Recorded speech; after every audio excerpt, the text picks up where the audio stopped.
बिस्मिल्लाहिर्रहमानिर्रहीम अस्सलाम वालेकुम। लेट्स नाउ टॉक अबाउट कि अगर मेरे पास आइडल टाइम आ रहा हो और मैं स्टैंडर्ड कॉस्टिंग फॉलो करता हूँ तो फिर मुझे क्या करना चाहिए। आइडल टाइम बेसिकली क्या होता है, इसको नॉन प्रोडक्टिव टाइम भी कहा जाता है। It occurs only when the direct labour employees are being paid but they do not have any work to do. उनको पेमेंट उसको उनको पैसे तो मिल रहे हैं लेकिन वो कोई काम नहीं कर रहे, तो फिर इसका मतलब आइडल टाइम अराइज होगा। Idle time is always recorded and hours lost are measured. It may occur because of production breakdown. बहुत सारी वजह हो सकती है कि जिस वजह से उनको काम करने को नहीं मिल रहा है।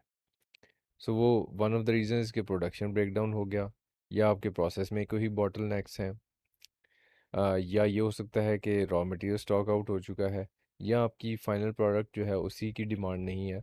तो इन सारी रीजंस की वजह से आपका जो लेबर वर्क फोर्स है वो फारिग बैठी है। If idle time is unavoidable, then it is incorporated in standard cost. ना हमारे पास दो तरीके हैं आइडल टाइम को इनकॉर्पोरेट करने के लिए स्टैंडर्ड कॉस्ट में। एक तो बिल्कुल वही नॉर्मल लॉस वाला ही ट्रीटमेंट है कि इंक्लूड आइडल टाइम एज ये जो मेथड वन है, इसमें हम क्या कर रहे हैं कि इसको एज अ सेपरेट एलिमेंट के तौर पर ट्रीट कर रहे हैं और हम आइडल टाइम को अलग रिकॉर्ड कर रहे हैं।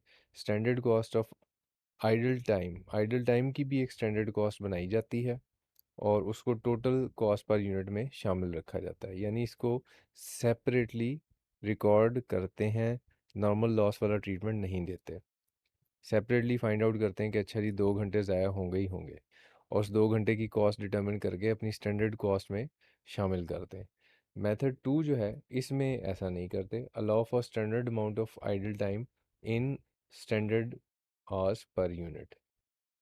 आपके एक यूनिट ऑफ आउटपुट बनाने में जितना भी टाइम लगेगा, सो अगर 10 घंटे लगेंगे एक यूनिट ऑफ आउटपुट बनाने के लिए, तो मैं कहूँगा जी 10 घंटे लगते हैं।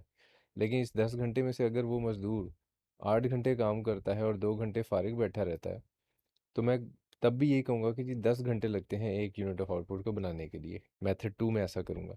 लेकिन मेथड वन में मैं क्या करूँगा, मैं कहूँगा जी 8 घंटे लगते हैं एक यूनिट को बनाने के लिए और 2 घंटे मज़दूर फारिग बैठता है, वो एक पार्ट करूँगा और स्टैंडर्ड कॉस्ट का पार्ट बनाऊँगा।